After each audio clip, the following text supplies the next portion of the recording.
change. When you say quadrant. Okay. This is your upper quadrant. This is your lower quadrant. So there's 2 quadrants. Right.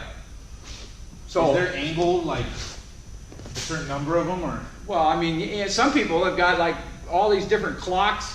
1 o'clock, 2 o'clock, 3 o'clock, you know. Oh. You know, Yeah, they'll say some people just say, yeah, you take an offensive angle or you take a defensive angle. You know, we've already worked that. Offensive angle is closed gap. Defensive angle is right. And then there's mirroring. Okay. So get in a fighting stance. So offensive angle would be I close in. Okay. Defensive angle might be I just go offline. Okay. Mirroring angle would be where I actually move with you. Okay.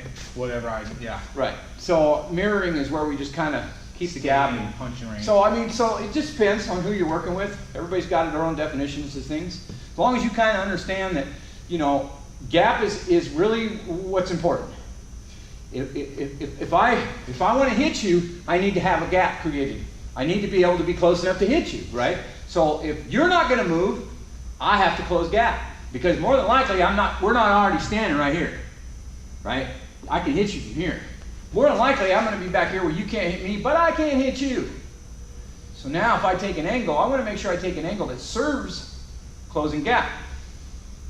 Because if I'm going to take an angle, I want to hit you.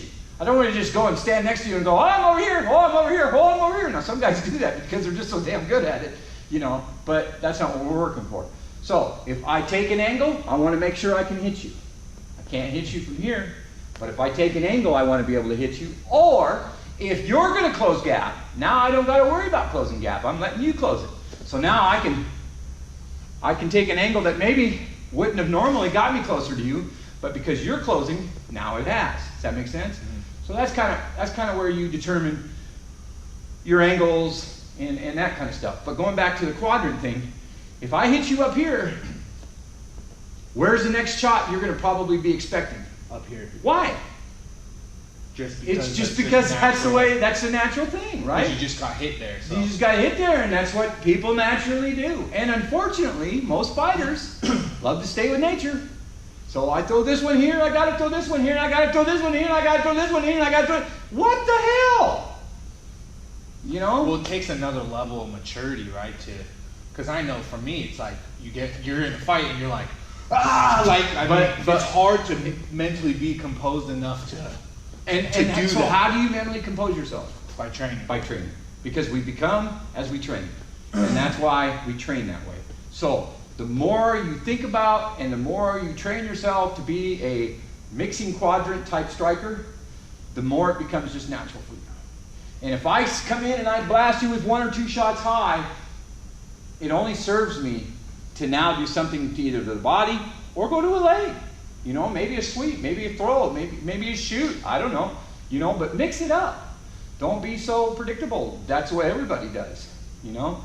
And so the more you train to be that, you know, I love that lead leg round kick, rear leg round kick to the leg. I mean, nobody expects that. Everybody expects a lead leg round kick high and follow up with hands. And usually, a lead leg round kick high with quite a bit of delay because you've committed so much that now by the time your hands get there, a fighter's recomposed. Well, imagine if you throw that lead leg high and now he's responded to that and he's getting his composure back, and instead of you coming with what he pretty much thinks is going to be next, you throw a rear leg round kick to their leg, God, you know, all of a sudden now they're like going, whoa, I didn't expect that. They're getting hit. And they're not enjoying it, and you're getting into their head, and you're becoming more unpredictable, and all of a sudden now they're like going, I got too much on my plate. And you'll find out right away if they're having a good time with it or not. Because he'll all of a sudden start fighting you at a farther distance, trying to get their composure back, you know? And that's a message right there. Everybody tells you lots of information. There's lots of information always coming down the pipe. And what you've got to be able to do is not sit there and go, let me process that. It's just got to be something that happens in that little computer of yours right away.